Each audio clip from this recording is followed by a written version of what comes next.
나가 반석이 되고, 그래서 내가 걸을 수 있는 그런 믿음이 주님을 바라볼 수 있을 때 하나님 가능한 줄 믿습니다. 다른 것을 바라보지 않고 오직 주님만을 바라보는 믿음을 소유할 수 있도록 이 시간도 그의 말씀을 통하여 저에게 주시옵소서. 오늘도 주님을 인격적으로 만나고 돌아갈 수 있도록 인도하여 주시옵시고, 오늘도 예배를 통하여 하나님 앞에 깊이 영혼을 수 있는 시간이 되기를 소망합니다.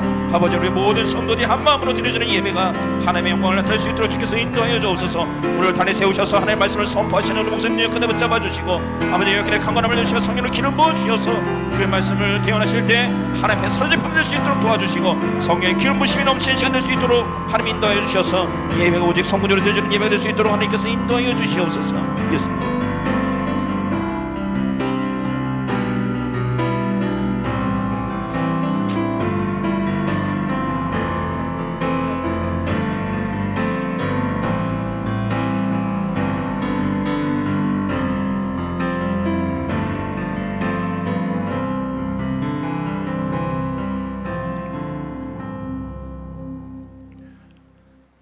함께 일어나셔서 묵도하심으로 거룩한 주일 아침 2부 예배를 하나님 앞에 드리겠습니다. 영광과 존귀 무궁토록 주님께 돌리세. 영광을 주님께 돌리세. 아멘. 내가 산을 향하여 눈을 들리라. 나의 도움이 어디서 올까? 나의 도움은 천지를 지으신 여호와에게서로다. 여호와께서 너를 지켜 모든 환난을 면하게 하시며 또 내 영혼을 지키시리로다. 여호와께서 너의 출입을 지금부터 영원까지 지키시리로다. 아멘. 거룩하신 하나님, 오늘 거룩하고 복된 날을 우리에게 허락해 주셔서 하나님 부르셨기에 하나님 앞에 나왔습니다. 하나님, 이 시간을 통하여 나의 도움이 어디서 올까? 여호와께서 모든 환난 가운데 나를 지키시는 분이심을 깨달을 수 있는 은혜가 임하여지게 하옵시고, 그러므로 담대하게 평안하게 맡겨주신 삶을 잘 감당할 수 있는 우리의 믿음 되게 하옵소서. 감사드리며 모든 말씀 우리 구주 예수님의 이름으로 기도합니다. 아멘. 찬송가 26장 통일 찬송가로는 14장입니다.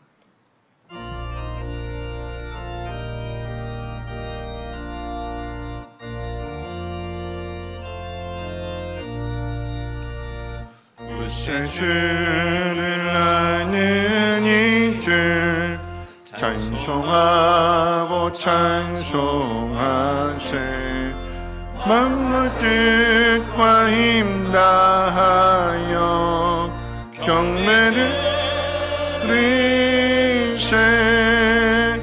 주를 알지 못한 이들 주같이 인도하사 그의 피로 구속하니 찬송 부르세.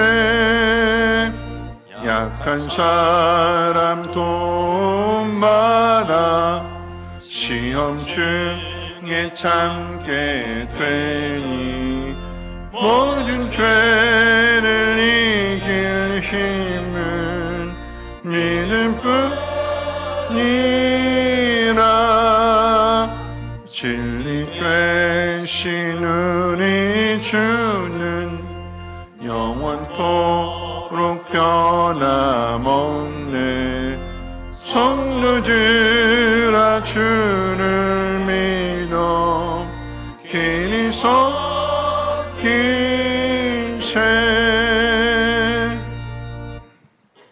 찬송가 되는 교독문은 25번 함께 교독합니다.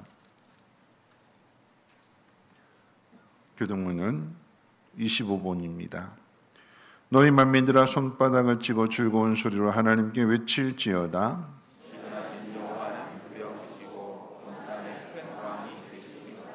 여호와께서 만민을 우리에게 나라들을 우리 발 아래 복종하게 하시며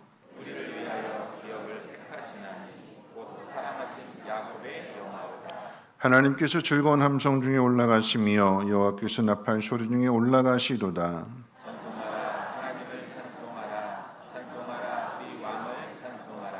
하나님은 온 땅의 왕이심이라 지혜의 시로 찬송할지어다.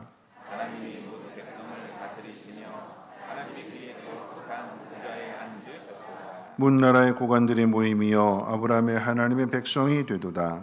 세상의 모든 방패는 하나님의 것이며 그는 복임을 받으시리로다. 아멘. 사도신경으로 신앙 고백합니다. 전능하사 천지를 만드신 하나님 아버지를 내가 믿사오며 그 외아들 우리 주 예수 그리스도를 믿사오니 이는 성령으로 잉태하사 동정녀 마리아에게 나시고 본디오 빌라도에게 고난을 받으사 십자가에 못 박혀 죽으시고 장사한 지 사흘 만에 죽은 자 가운데서 다시 살아나시며 하늘에 오르사 전능하신 하나님 우편에 앉아 계시다가 저리로서 산 자와 죽은 자를 심판하러 오시리라. 성령을 믿사오며 거룩한 공회와 성도가 서로 교통하는 것과 죄를 사하여 주시는 것과 몸이 다시 사는 것과 영원히 사는 것을 믿사옵나이다. 아멘. 함께 앉으셔서 찬송가 445장 통일찬송가로 502장 찬송 후에 광병구 장로님 기도해 주시겠습니다.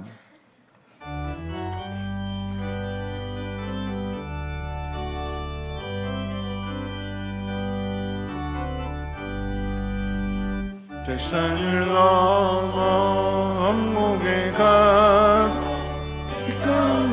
가운데로 걸어가면 주께서 항상 지키시길 약속한 말씀 변치 않네.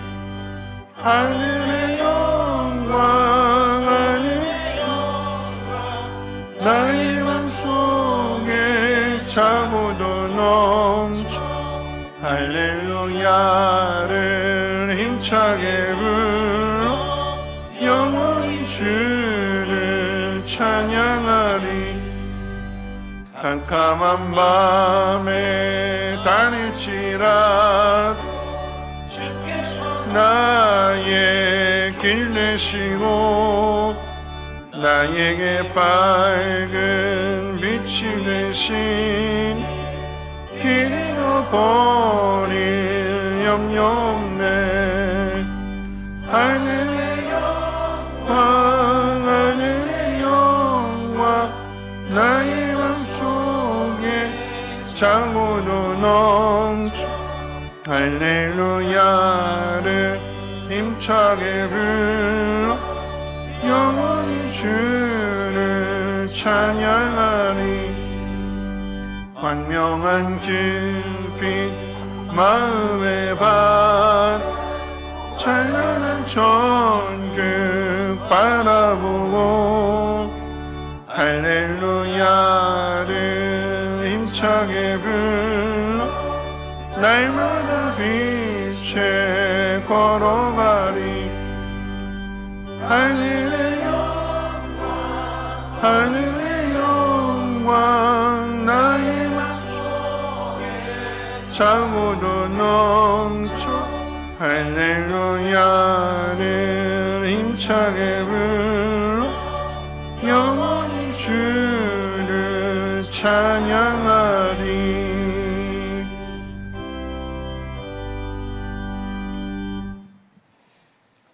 함께 기도드리시겠습니다.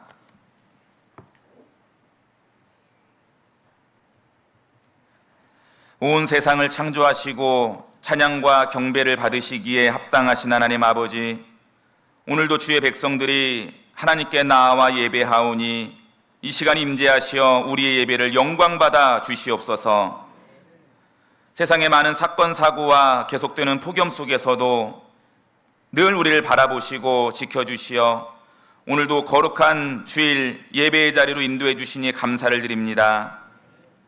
많은 사람들이 사고와 질병, 자연재해로 건강과 생명을 잃어버리는 안타까운 상황 속에서도 저희를 사랑하시어 건강 허락하시고 생명을 지켜주심에 감사를 드립니다. 그러나 하나님, 연약한 저희들은 이러한 하나님의 사랑과 은혜 속에 늘 살아가건만 하나님께 감사하기보다 불평과 불만 속에 살아왔음을 회개합니다. 시기와 질투, 탐욕과 교만함이 가득하여 말씀의 빛을 비추지 못하고 그리스도의 향기를 발하지 못하였습니다. 오히려 세상 사람들보다 더 악한 죄인의 모습으로 살아오지는 않았는지 이 시간 우리의 모습을 돌아보게 하시고 간절히 회개하게 하시어 거룩함으로 온전히 드려지는 예배되게 하시옵소서. 하나님의 말씀으로 세우신 이 나라와 민족을 위해 기도합니다. 정치와 경제가 안정되게 하시고 위정자들과 경제인들이 자신들의 욕심을 버리고 나라와 국민을 사랑하는 마음으로 이 나라를 이끌어가게 하시옵소서. 무엇보다 이 나라가 타락하여 하나님을 모르는 시대로 변해가는 모습이 참으로 안타깝습니다. 원하옵기는 죄악으로 가득한 이 땅을 말씀으로 회복시키시고 무너져가는 교회가 부흥되며 하나님의 다음 세대가 세워져 가게 하시옵소서. 성민교회를 세우시고 오늘까지 사랑으로 인도해 주신 하나님, 하나님께서 기뻐하시는 교회로 날마다 세워져 가게 하시고 이 땅에 복음을 전하며 죽어가는 영혼을 구원하는 능력의 교회가 되게 하시옵소서. 하나님의 사랑에 가득하여 사랑의 교제가 넘쳐나게 하시고 성도들의 아픔과 문제들이 기도의 능력으로 치유되고 회복되어지는 놀라운 역사가 일어나게 하시옵소서. 특별히 성민교회 교육부서 여러 명세를 위해 기도합니다. 오늘은 희엘 청소년부 수련회가 진행 중에 있습니다.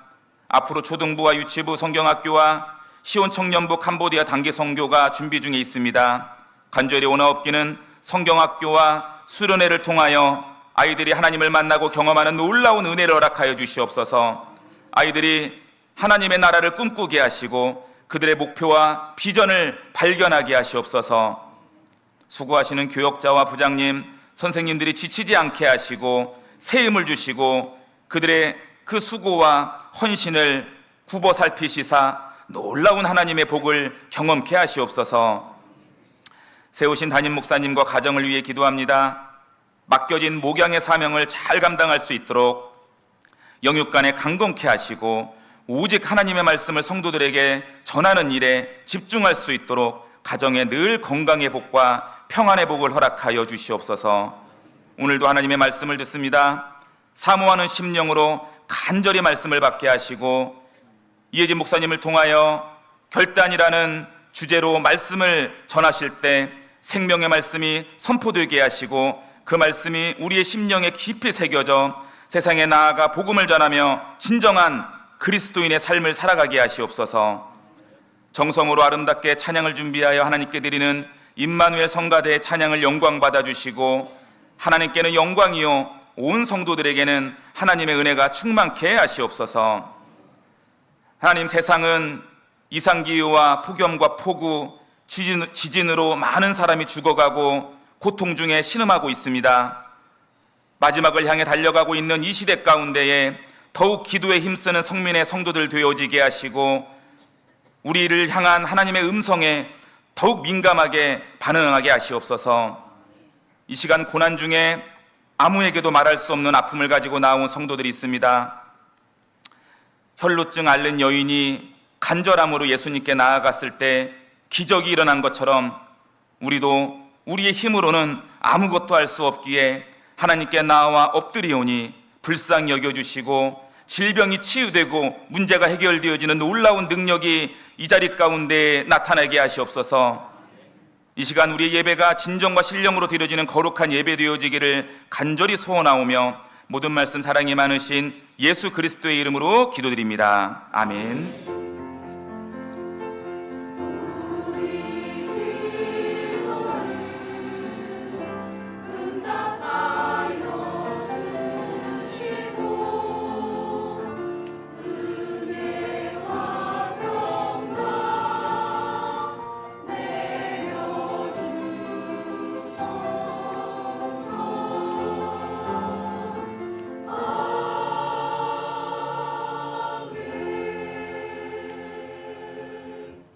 교회 소식 전하겠습니다. 다음 주 주일 2부 예배 후에 재직회가 있습니다.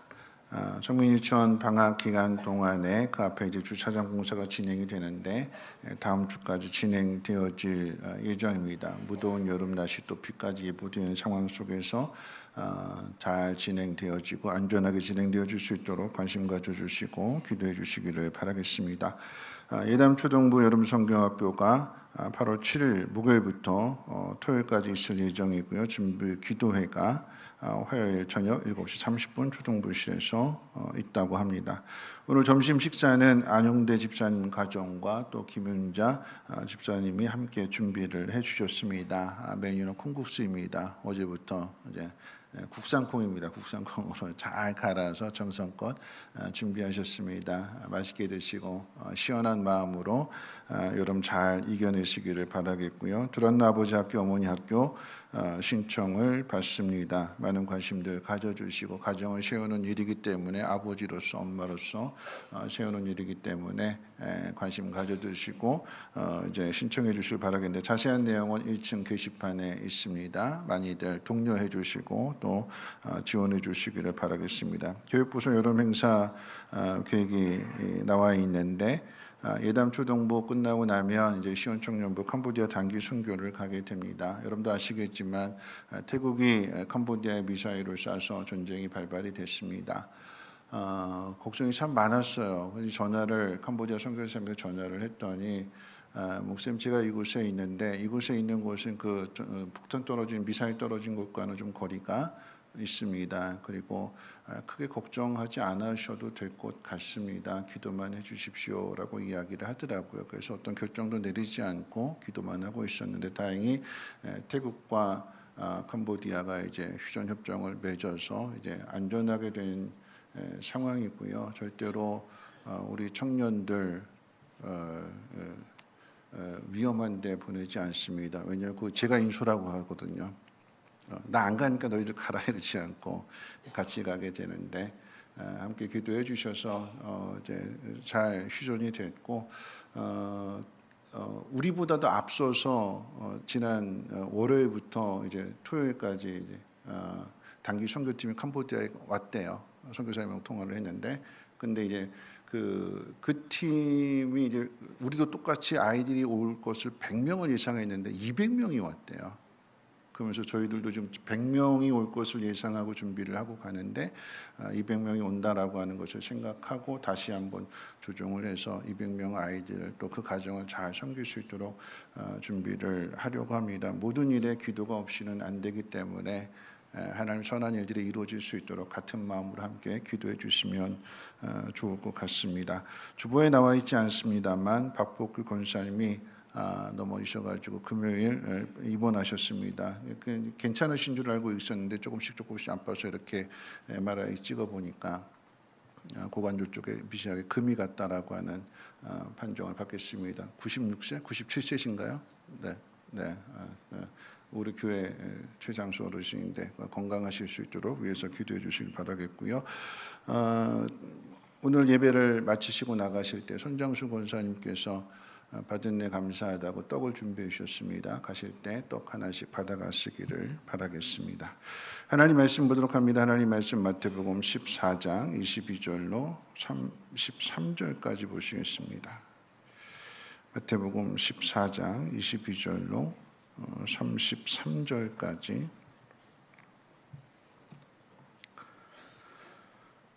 신약성경 24페이지고요. 마태복음 14장 22절로 33절까지 말씀을 제가 봉독합니다. 예수께서 즉시 제자들을 재촉하사 자기가 무리를 보내는 동안에 배를 타고 앞서 건너편으로 가게 하시고 무리를 보내신 후에 기도하러 따로 산에 올라가시니라. 저물매 거기 혼자 계시더니 배가 이미 육지에서 술이나 떠나서 바람이 거스림으로 물결로 말미암아 고난을 당하더라.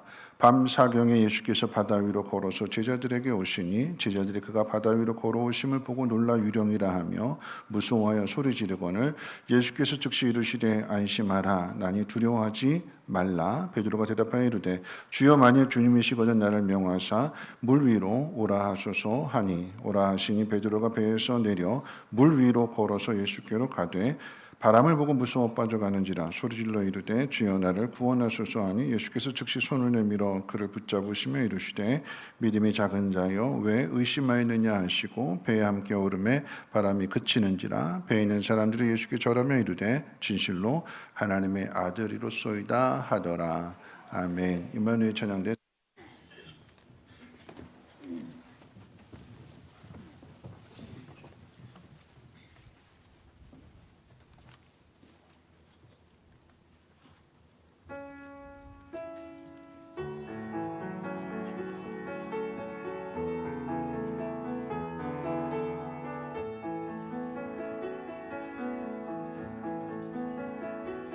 내 평생에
기도하겠습니다.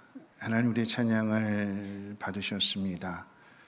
우리의 찬양과 같은 그 믿음이 있기를 원합니다.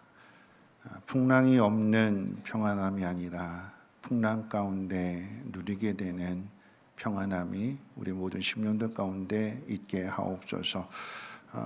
폭염으로 또 폭우로 인하여서 삶의 소망을 잃어버린 모든 분들에게 이 예물을 통하여 하나님 마음, 하나님의 사랑이 전하여지게 하시고 저들도 위로를 얻고 새 힘을 얻고 하나님께로 인도함 받게 도와주시옵소서.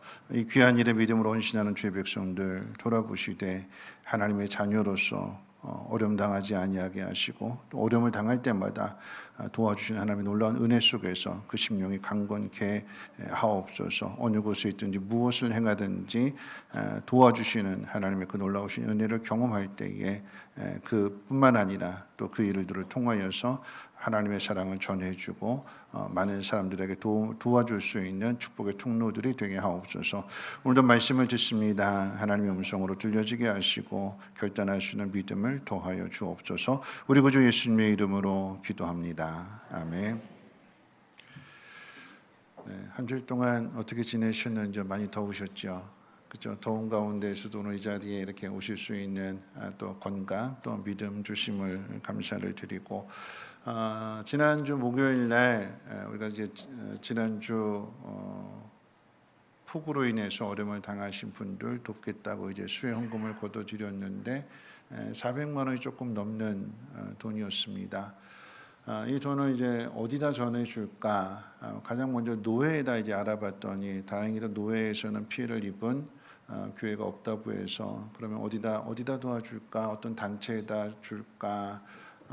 뭐 CBS, CTX 방송국에다 줄까 하다가 직접 한번 찾아가 보자 해가지고는 목요일 날 방송을 보면서 이제 봤던 그 삽교촌이 있는데 예산 쪽에 이제 마을을 찾아갔습니다. 이제 한 청년의 인터뷰를 보고 저 청년이 절망 가운데에서 좀 소망을 얻었으면 희망을 얻었으면 하는 그런 마음을 가져서 그 청년을 좀 찾아보려고 했고 또 그 청년이 살고 있는 그 지역의 교회는 어떤 상황인가 하고 막 인터넷으로 막 검색을 했어요. 위성 사진도 찾아보고 그래서 이제 갔는데 봤더니 이제 마침 이제 그 오폭교회라고 하는 교회가 원폭교회라고 하는 교회가 수해를 입어서 교회 분당까지 이제 의자 있는 데까지 물이 다 차게 됐고 사택도 물살이 들어와 가지고 그날이 수요일 새벽이었는데 새벽 예배를 드리려고 했는데 갑자기 폭우가 쏟아지면서 물이 막 밀려 들어오게 되니까 뚝이 터지면서 목사님이 급해서 이제 성도들 차량 운행을 하고 있었는데 성도들뿐만 아니라 마을 주민까지 차에 태우고 사모님은 이제 목사님 수술 받으셨는데 그 약을 챙기러 사택에 들어간 그 상황 속에서 물이 또 갑자기 불어나게 되니까 사모님을 태우고 올 수 없어서 사모님은 놔두고 이제 빨리 대피소로 그 차에 있는 분들을 모시고 가셨대요. 그리고 나서 사모님은 이제 물이 갑자기 불어닥치게 되니까 바로 옆에 이제 마을 회관이 있었는데 마을 회관 옥상에 모두가 다 대피를 하게 됐고 이제 119 구조 신고를 받고 와서 구조대에 의해서 구조가 돼서 그때 저희가 갔을 때는 마을에 사람들이 없고 다 이제 대피소 삽교 중학교 강당에 다 모여 있더라고요. 사람을 찾을 수가 없었고 볼 수가 없었고 그래서 교회는 가는데 아무도 안 계시니까 어떻게 하면 이 목사님하고 연락이 닿을 수 있을까? 그래서 그 삽교에 있는 가장 큰 교회를 찾아갔습니다. 찾아가서 이제 기독교 감리교회였는데 그래도 감리교회는 서로 이제 목사님들끼리 알 것 같아서 관리하시는 집사님한테 전화를 걸어서 여쭤봤더니 다행스럽게도 전화번호를 가르쳐 주셔서 통화를 했는데 마침 그 목사님께서 이제 그 수해를 입은 상황에 대해서 이제 CTX 방송국 가서 인터뷰를 하고 이제 지금 교회로 돌아오는 중이었고 그리고 이제 교회 앞에 다 왔다고 이야기를 하더라고요. 그래서 저희도 찾아뵙겠다고 하고 이제 가서 이제 만나게 됐는데 그렇게 물어보시더라고요. 어떻게 알고 오셨어요? 어떻게 알고 오셨어요? 그래서 뭐 아무런 연관이 없거든요. 어떻게 뭐 우린 장로교고 거긴 감리교고 아무런 연관이 없는데 어떻게 오셨어요? 그래서 뉴스 보고 찾아서 교회가 혹시 피해를 입었는지 안 입었는지 보다가 피해를 입은 것 같아 소개됐습니다. 그랬더니 사모님이, 그러니까 여러분들이 들어야 될 그 이야기를 제가 대표로 듣고 왔어요. 사모님 뭐라고 이야기하셨냐면 하나님이 천사를 보내주셨네요 그러시더라고요. 찾아서 왔으니까 하나님이 천사를 보내주셨네요. 폭우로 인해서 그 사택을 보게 되면 제가 이제 사진도 이제 게시판에 붙일 건데 사택에 있는 모든 게 다 물로 인해서 그 안에 있는 거 다 버려야만 되는 그런 상황이 되었고 그게 뭐 트럭으로 2대분이 될 수 있는 사택에 아무것도 없어요. 다.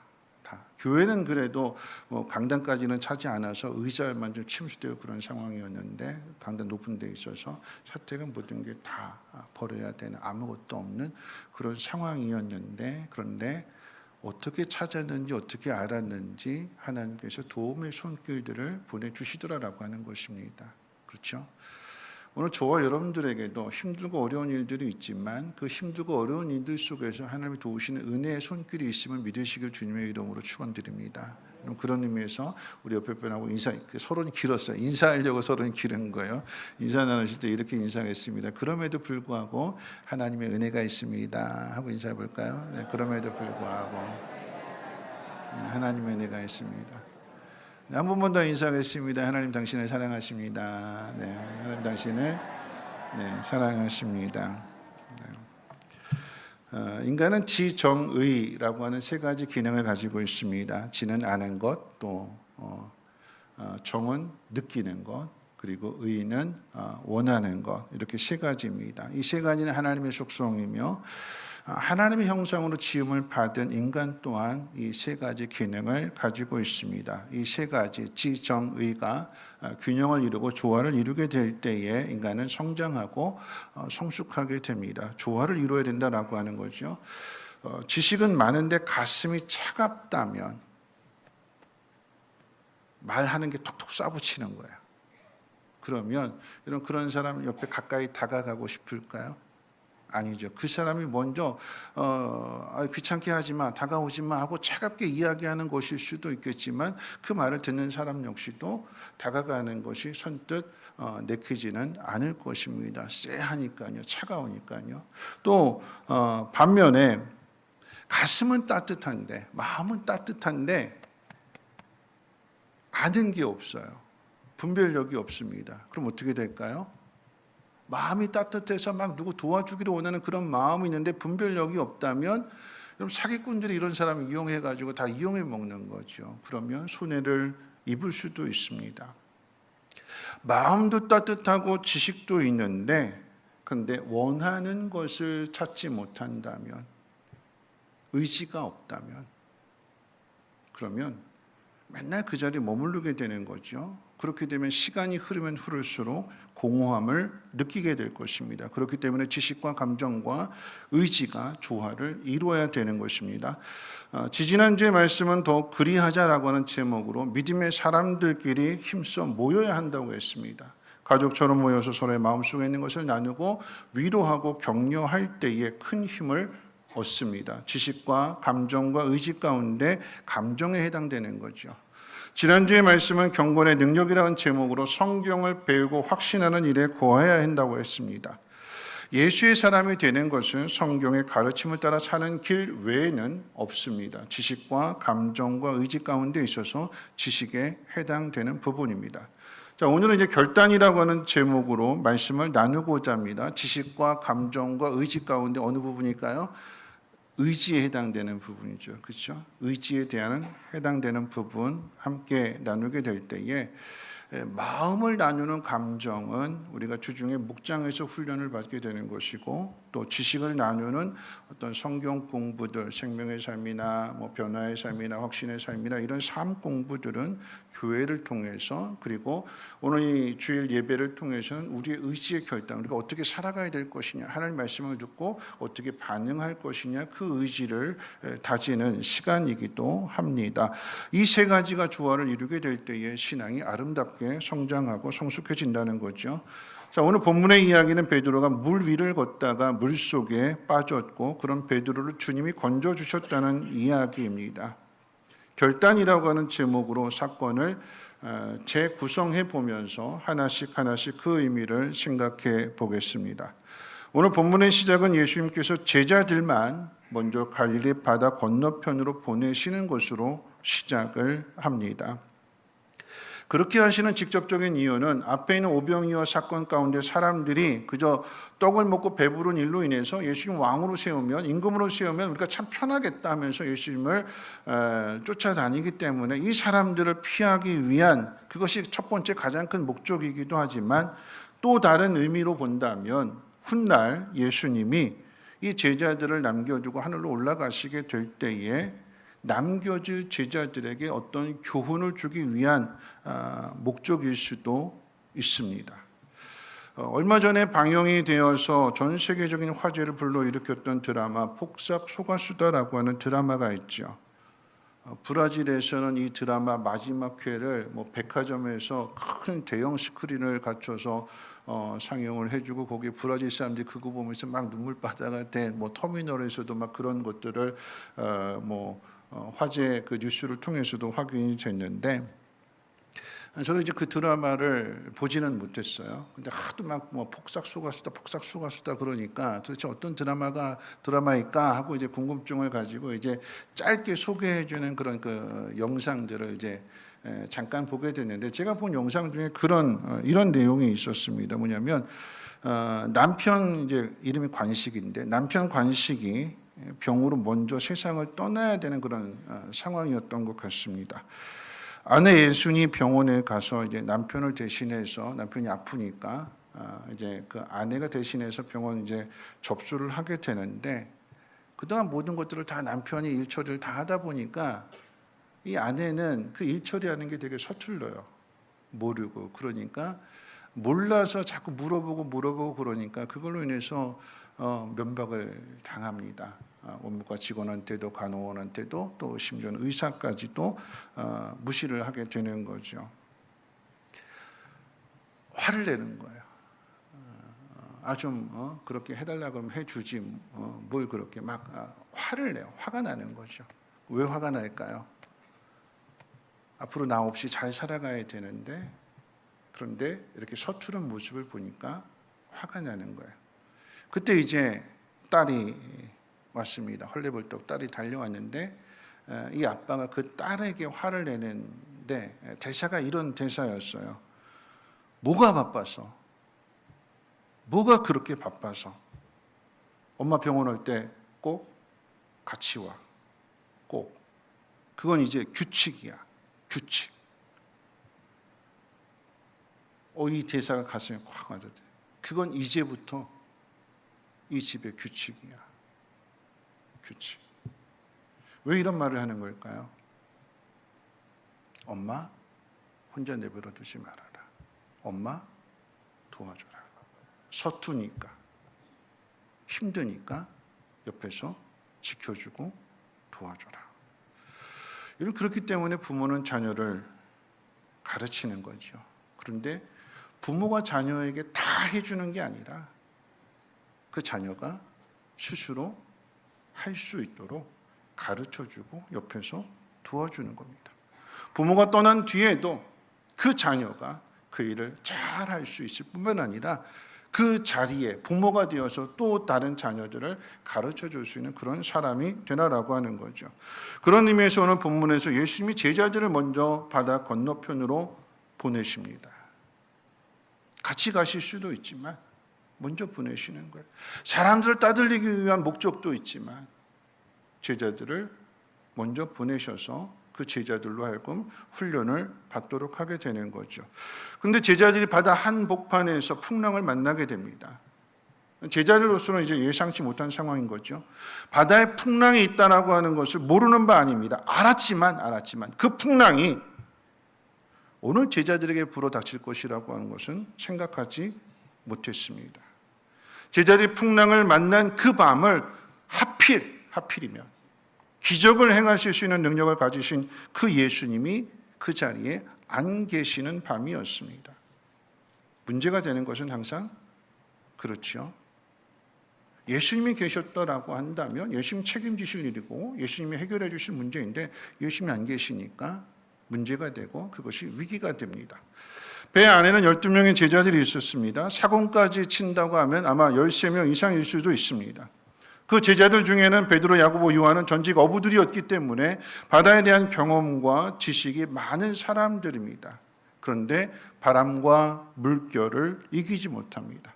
오늘 본문에서는 바람과 물결로 고난을 당했다고 기록하고 있고 똑같은 사건을 기록하고 있는 마가복음에서는 이 바람과 물결로 인해서 힘겨워했다고 기록하고 있습니다.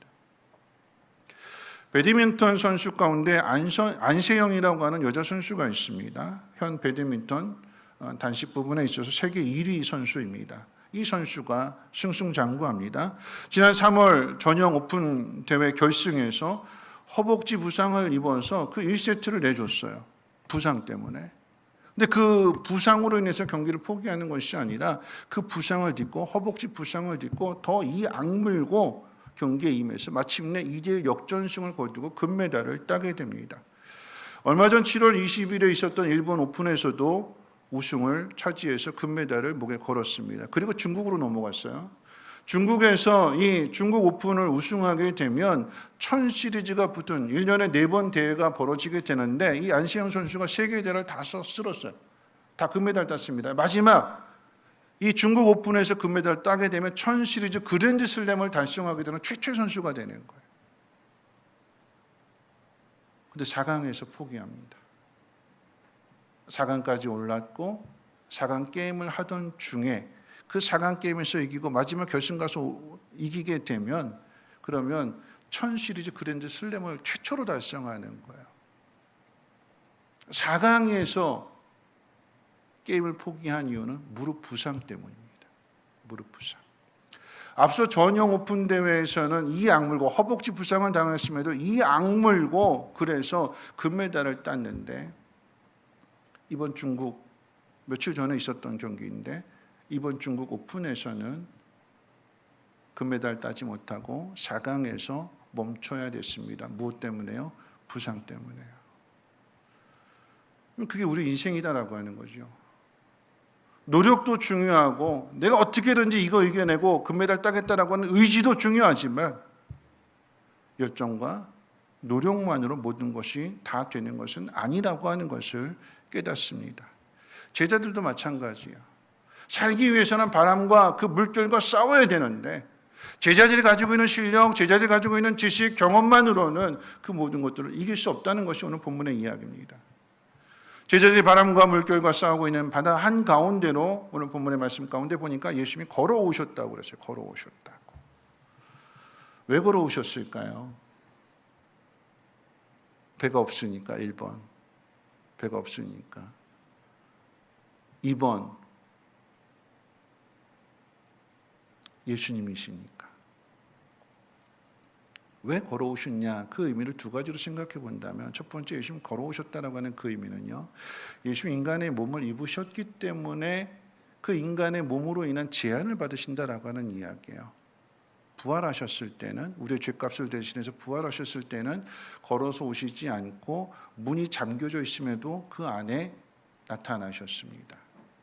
그런데 부활하시기 전이니까 인간의 모습, 우리 있는 모습 그대로 그 이야기는 걸어오셨다라고 하는 얘기는 예수님께서 인간의 제한을 받으시는 인성을 가지셨다라고 하는 이야기고 그럼에도 그 물 위를 걸으셨다라고 하는 이야기는 인간의 몸을 입으셨지만 물 위를 밟고 서 계시는 신성을 가지신 분이다라고 하는 것을 그대로 보여주게 되는 거죠. 바람과 물결과 싸우던 제자들 눈에 바다 위에 서 있는 사람의 모습이 보였습니다. 오늘 말씀해 보니까 유령인 줄 알고 두려워하는데 지금 바람과 파도, 이 풍랑과 싸우는 것도 참 힘들어 죽겠고, 이제 죽겠구나 하고 두려움 가운데 있는데 앞에 시커먼 물체가 서 있다면 얼마나 놀랐겠어요. 바다 한가운데 시커먼 사람같이 보이는 물체가 서 있다면 얼마나 놀라겠어요. 그런데 그 놀라 보이는 상황 속에서, 두려워하는 상황 속에서 귀에 익숙한 목소리가 들리는 거예요. 이런 말씀인 거죠. 안심해라, 나라, 두려워 말아라. 안심해라, 두려워 말아라, 나야. 막 이렇게 세 가지 표현인데, 이거 하나로 딱 압축해서 가장 안심이 되는 말은 어떤 말일까요? 나야, 그거지요. 나야, 나야. 그럼 두려움 가운데 있는데 친숙하고 익숙하고 그런 음성이 들려진다면 그 음성을 통해서 우리는 마음의 안심을 얻게 됩니다. 여러분, 비유한다면 그런 거죠. 지금은 낮이나 밤이나 지금은 다 대낮이지만 옛날에는 지금처럼 가로등이 많지도 않았고 또 이렇게 밝지도 않았습니다. 시골은 더 그렇죠. 시골 길은 가로등이 그렇게 많지가 않습니다. 시골 밤길을 걸어서 집에 간다고 한번 생각해 보십시오. 가로등이 없는 그 캄캄한 시골길을 걸어가고 있는데 마을 입구에 다다랐을 때에 그 앞에 시커먼 물체가 서 있는 거예요. 귀신이 무서울까요? 사람이 무서울까요? 사람이 무섭죠. 그렇죠? 네, 사람이 무서워요. 그런데 그 시커먼 물체를 딱 보는 순간에 아이가, 집으로 가던 아이가 그 시커먼 물체를 보는 순간에 머리가 쭉 뼛쏘고 막 등에 막 식은땀이 흐르는 그런 상황일 거예요. 그런데 그 앞에서 들려오는 소리가 너무나 익숙한 목소리. 아빠야, 그러면. 혜진아, 아빠야, 그러면 어떻게 될까요? 혜진이 아빠야, 그럼 뭐라 그럴까요? 깜짝 놀랐잖아, 이렇게. 그죠? 깜짝 놀랐잖아. 무서워하고 있는데 그 앞에 아빠가 있다면, 아빠의 목소리가 들린다면 그때부터 아이는 안심하게 되는 거죠. 두려워했던 그 마음이 다 사라지게 되는 것입니다. 혹시 여러분의 그 삶의 환경이 오늘 본문의 제자들처럼 고난의 상황이라고 한다면 오늘 이 설교를 통해서 안심하라, 나다, 두려워하지 말라라고 하는 이 복된 소식이, 이 복음의 소식이 여러분에게로 들려지기를 주님의 이름으로 축원을 드립니다.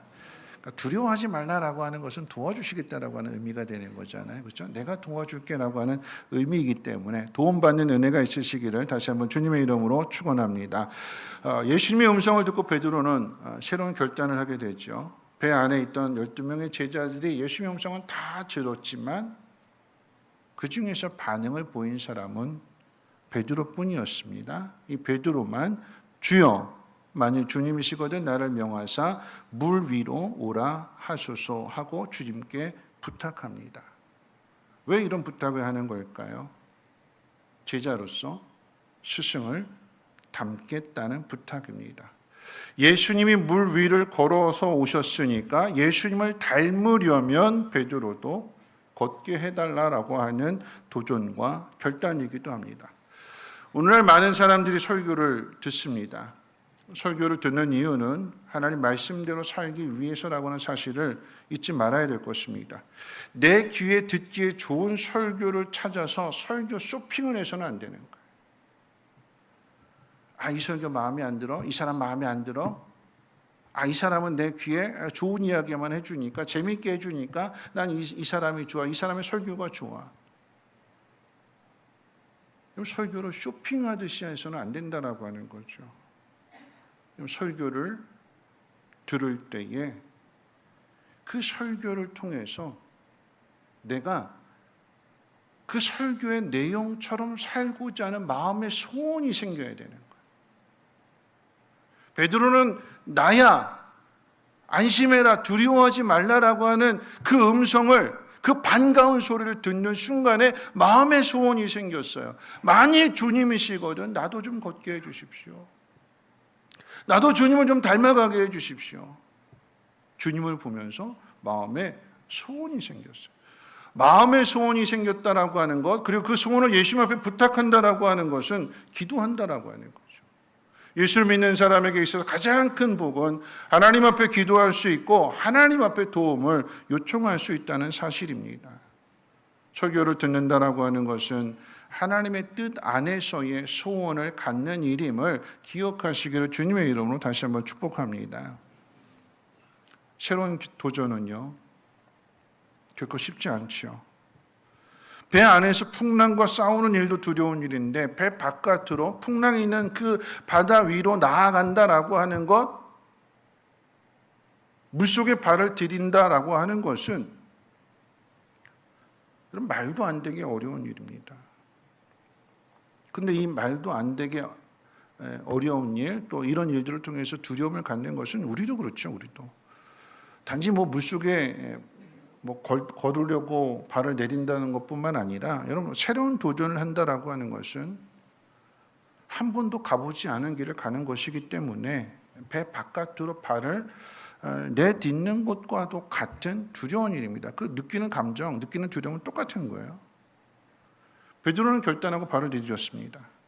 몇 발짝을 걸었는지는 모르지만 예수님처럼 물 위를 걷던 베드로가 바람을 보고 물속에 빠졌다고 했습니다. 여러분, 질문 한번 해볼게요. 여러분, 바람은 보는 걸까요? 듣는 걸까요? 여러분, 바람은 보세요? 들으세요? 보는 것보다 들리는 소리가 휘잉 하는 소리를 통해서 바람의 존재를 더 빨리 확인하는 거잖아요. 바람은 보는 것보다 듣는 게 더 정확해요. 바람 소리 듣는 게 더 정확하죠. 근데 오늘 성경은 바람을 보고라고 이야기합니다. 바람을 보고. 왜 마태복음의 기자인 마태가 이 장면을 설명할 때에 베드로가 바람을 보고 물속에 빠졌다고 기록하는 걸까요? 그 이유는요, 예수님을 보고 걷던 베드로가 예수님을 보던 그 시선에서 바람을 보고 파도를 보게 되니까 그 마음속에 믿음으로 걷던 그 발걸음 가운데 의심이 생겨서 빠지게 되는 거예요. 그걸 대조하는 것입니다. 뭘 보느냐? 물 위를 걷던 베드로가 뭘 보느냐? 예수님을 보고 있느냐? 아니면 바람과 그 파도를 보고 있느냐? 예수님께서 이 오라라고 하셨을 때 베드로가 물을 걸을 수 있었던 것은 베드로의 능력이 아니라 주님 오라고 하시는 주님의 명령이잖아요. 책임지겠다라고 하는 거죠. 그럼 그거 믿고 가야 되는데, 근데 그렇지 않고 어떻게 해요? 물속에 빠졌습니다. 평소에 바다라고 한다면 베드로가 어부 출신이기 때문에 수영을 하면 됩니다. 그런데 풍랑이 있는 그 바닷속에서는 아무리 어부라 할지라도, 아니 수영 국가대표 선수라고 할지라도 풍랑이 있는 바닷속에서는 수영을 할 수가 없습니다. 물에 빠지게 된 이 베드로가 짧은 순간이지만 아마 이런 생각했지 않았을까요? 물에 빠지는 순간에 내가 미쳤지. 내가 이럴 줄 알았어. 그러지 않았을까요? 그런 생각, 그런 후회, 이런 게 들지 않았을까요? 그럼 어떤 상황에서 도전한다라고 하는 것은 바로 이런 말들을 우리가 외치게 되는 거야. 내가 이럴 줄 알았어. 내가 미쳤지. 내가 무슨 생각으로. 그런데 그때 그렇기 때문에 이 베드로가 다급하게 외치는 거죠. 뭐라고 외쳤을까요? 주여 나를 구원해 주소서. 실패했기 때문에, 넘어졌기 때문에, 그 넘어짐으로 인해서 다급해지게 되니까, 죽음의 위기에 이르게 되니까 너무나 간절해서, 너무나 다급해서 외치는 것입니다. 주여 나를 구원해 주소서. 물속에 빠진 베드로를 주님이 건져주시는데 31절 말씀을 같이 한번 읽어볼까요? 31절 말씀 함께 읽겠습니다. 시작.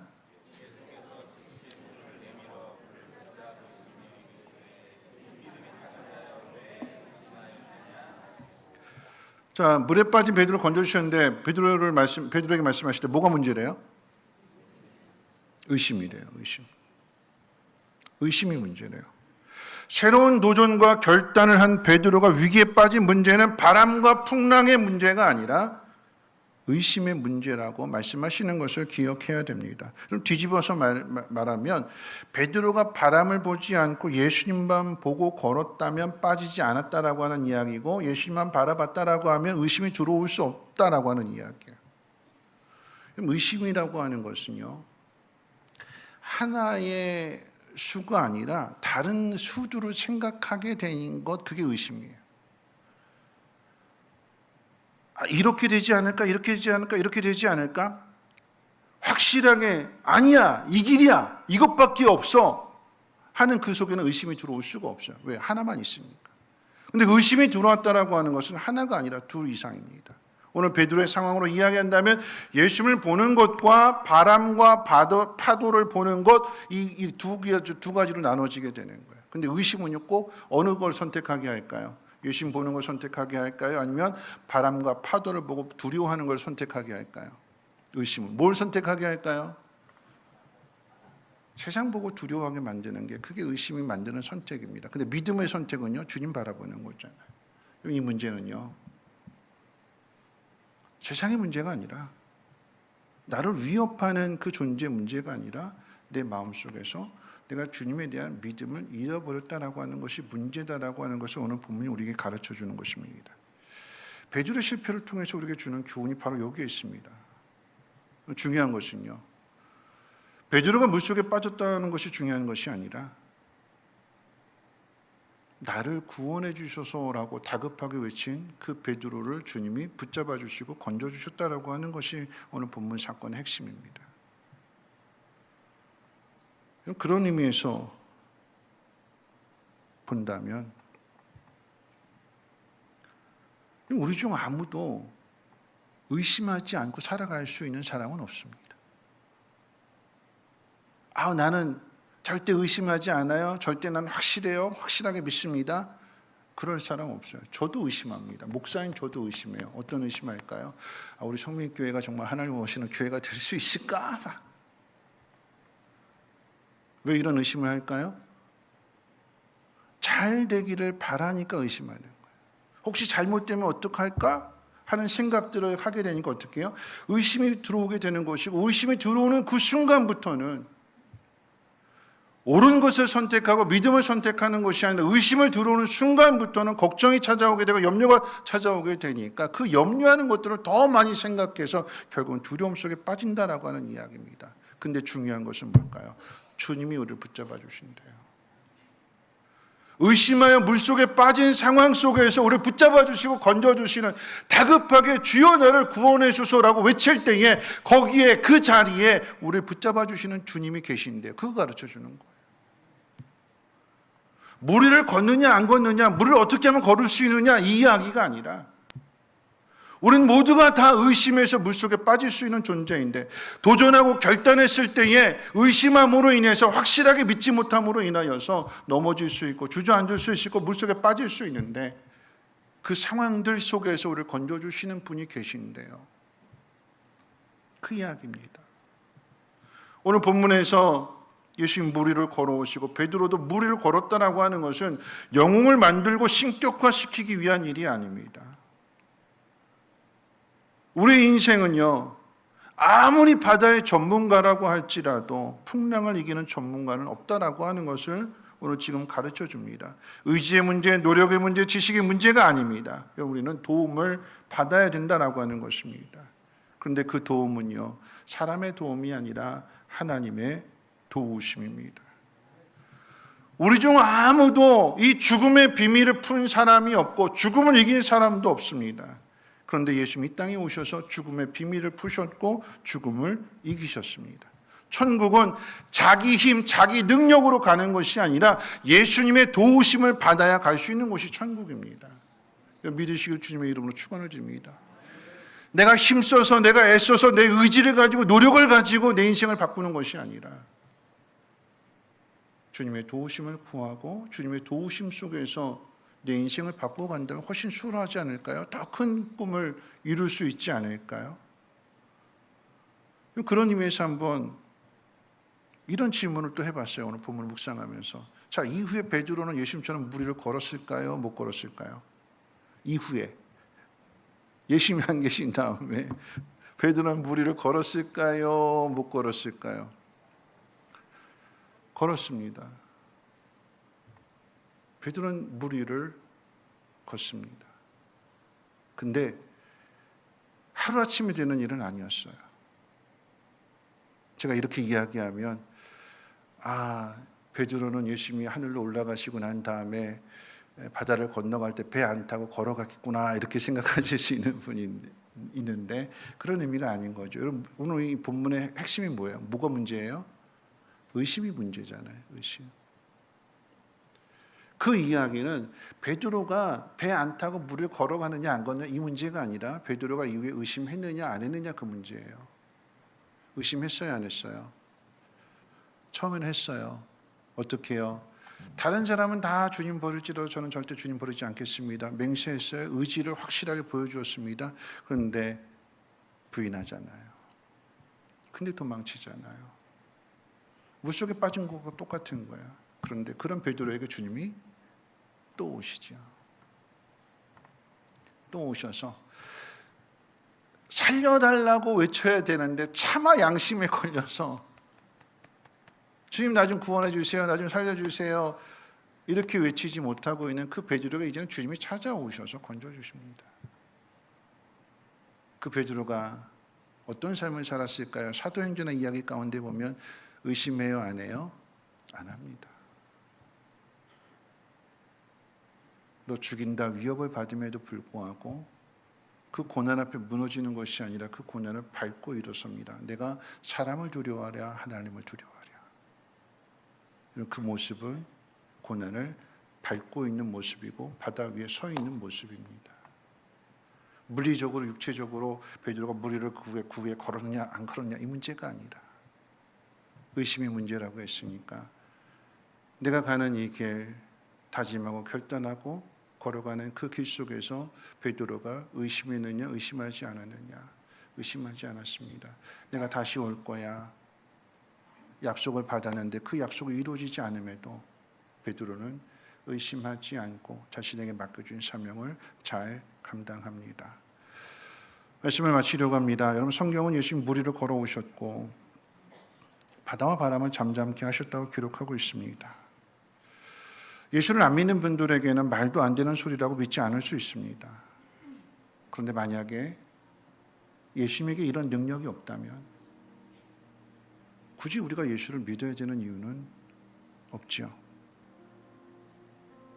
예수님이 이런 능력으로 우리를 도우실 수 있기 때문에 우리는 예수님을 믿습니다. 여러분 그런데요. 더 중요한 것은 예수님이 이런 능력이 있기 때문에 우리가 예수님을 믿는 것이 아니라 예수님은요. 여러분 제가 제일 은혜를 받게 됐고 또 제가 예수를 믿는 이유 중에 하나는 뭐냐면 오늘 이 사건을 가지고 이야기한다면 바다와 바람을 잠잠케 하실 수 있는 능력을 가지신 분이 예수님이십니다. 근데 그분이 죽임을 당해요. 능력이 없어서요? 능력이 있는데 능력을 사용하지 않습니다. 하늘의 군대를 불러오실 수 있는데 불러오지 않습니다. 사람들에게 죽임을 당하십니다. 그 과정 속에 모든 인간의 죄가 다 드러나는 거죠.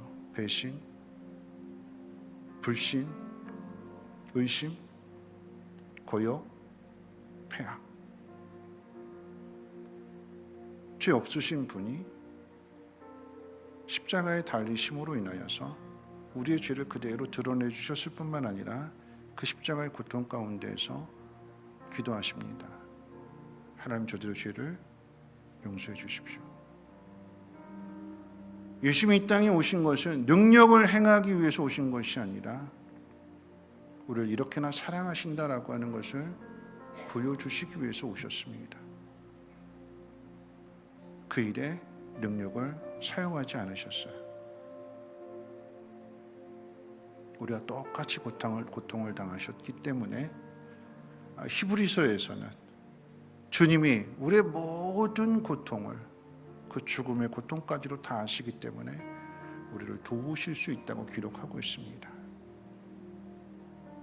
우리가 해야 될 일은 겸손히 주님의 도움을 요청하는 겁니다. 베드로가 처음에 나도 무리를 걷게 해주세요. 주여 나를 구원해 주세요. 주님은 그 요청을 다 들어주셨습니다. 주님에 대한 경험치가 베드로의 믿음을 만들어냈고 베드로는 그 길을 걸어갈 때에 의심치 않고 걸어갑니다. 오늘 말씀을 듣는 저와 여러분들에게도 이 변화가 일어났으면 좋겠어요. 예수 믿으니까, 믿음으로 걸어가니까 어려움 없는 것이 아니라 어려운 일을 당하게 됩니다. 그런데 어려움을 당하게 되는 것은 우리가 믿음이 없어서도 의심을 해서도 당할 수 있습니다. 그러나 그럴지라도 늘 의심하고 넘어지는 우리를 다시 가르쳐 주시고 붙들어 주시는 주님이 우리 옆에 계신데요. 그 주님을 느끼고 경험하고 그 주님 앞에 고백할 수 있는 우리 믿음 되시기를 주님의 이름으로 축복합니다. 우리 함께 일어나셔서 주님 나를 부르시니 함께 찬양하고 기도하고 축도로 마칩니다.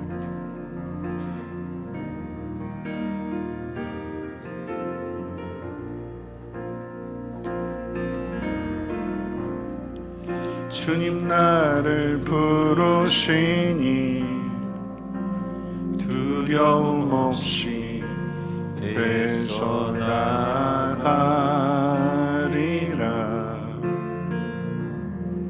주님 나를 부르시니 주님 내게 오라시니 주님 보고 계시기에 주님 보고 계시기에 의심치 않고 바다를 걸어가리라.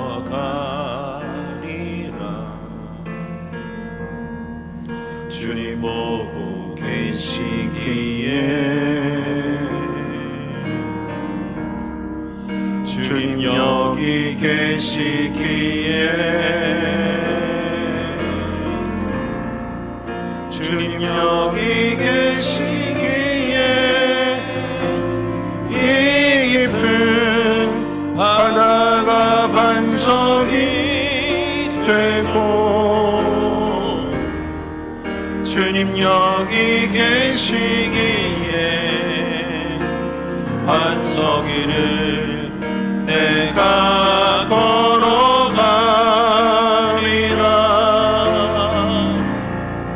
주님 여기 계시기에 저거친 파도가 반석이 되고 주님 여기 계시기에 반석이를 내가 주님 여기 계시기에 깊은 바다가 주님 여기 계시기에 이 깊은 바다가 반석이 되고 주님 여기 계시기에 반석 위를 내가 걸어가리라.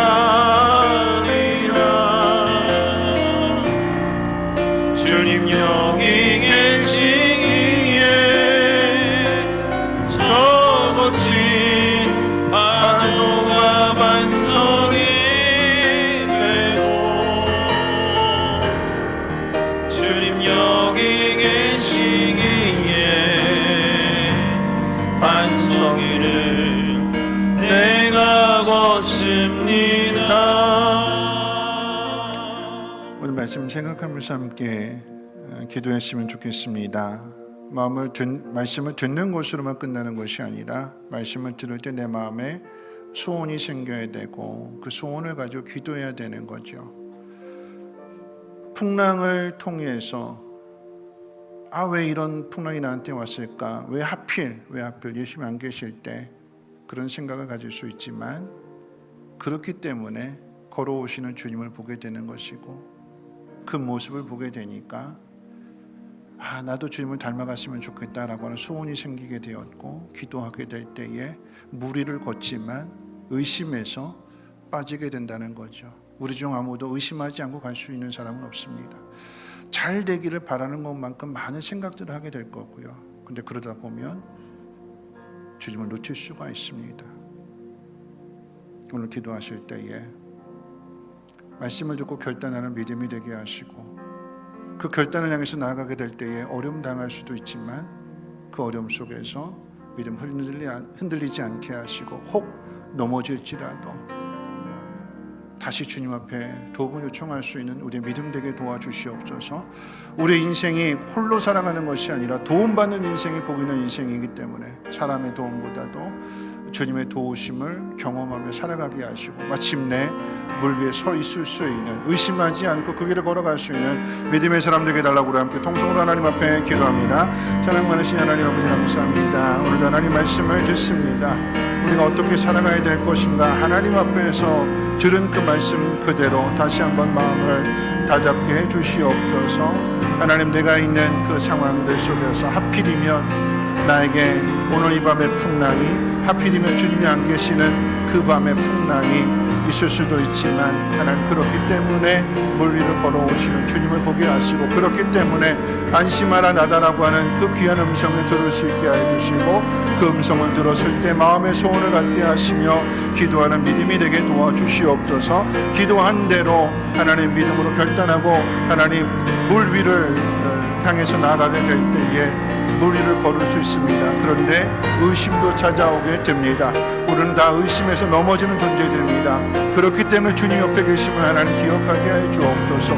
의심하는 나를 붙들어 주시는, 그래서 마침내 그 길을 걸어가게 하시는 분이 주님이신 것을 베드로의 삶을 통해서, 베드로의 흔적을 통해서 경험하고 깨닫는 것처럼 오늘 우리에게도 동일한 은혜 베풀어 주시옵소서. 넘어질지라도 다시 일어나게 하옵소서. 부서지고 부딪힐지라도 하나님 다시 그 일들을 통해서 강해질 수 있는 우리의 믿음 되게 도와주시옵소서. 결단하지 않는다면 언제나 그 자리에 머물러 있게 될 것입니다. 결단을 통하여서 새로운 길을 걸어가게 하시고 새로운 인생을 살아갈 수 있는 우리 모두가 되게 도와주시옵소서. 그곳에 주님이 함께 하십니다. 주님과 동행할 수 있는 복된 심령들 되게 하옵소서. 이제 말씀을 들었으니 삶의 자리로 나가십시오. 말씀을 들었을 때에 소원을 가지시고 길도하시며 결단하십시오.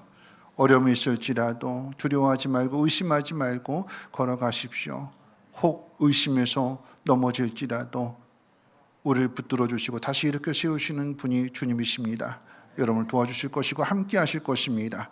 이제는 우리 주 예수 그리스도의 무한하신 은혜와 하나님의 그 크신 사랑하심과 성령님의 감화 감동 충만 보호 역사하심이 의심치 않고 믿음으로 결단하며 나아가기로 다시 한번 다짐하고 결단하는 사랑하는 주의 백성들 머리머리 위에와 가정과 하는 모든 일들과 특별히 자녀들 위해 성민교회와 성민쉼터, 성민유치원, 이 나라의 민족과 북한 땅과 전 세계 위에 이제로부터 영원토록 항상 함께 있을지어다. 아멘.